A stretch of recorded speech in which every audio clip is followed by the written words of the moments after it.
kakaroon niya ng parameters.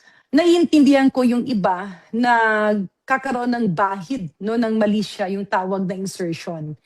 Subalit, meron kasing tinatawag na errata, no, yung mga babaguhin mo dahil yung sa priorities, no. Kunyari ngayon, pasunod-sunod yung habagat, pasunod-sunod yung bagyo. May mga projects na ang ganda-ganda na at protektado, pero naiba at kailangan siya ng priority. Kagaya yung mga lumihis na ilog, marami yan eh.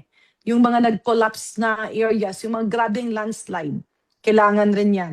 So ito yung mga bagay na pwede maging errata, na yung existing na project na nasa NEP ay pwede mong ilipat doon sa mas prioridad based on the current times. So ando doon naman yung justification. Of course, we leave it to the leadership of the House and the leadership of the Committee on Appropriations.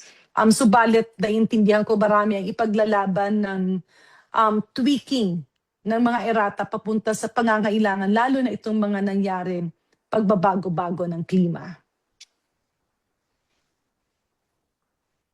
Pero ma'am, this early, maa-assure niyo po ba yung public na hindi na mauulit yung flood control anomaly before kung magkakaroon man ng flood control funding in the 2027 budget? Definitely, no? Siyempre may mga nakulong, may mga nakasuhan. Ang hindi kasi agad na nakita dahil nangyari na ito even before the BBM administration. Yun ang nakita namin dito sa mga nangyayari, no? So, yung mga bentahan ng projects, yun yung malaking bagay na talagang nawala.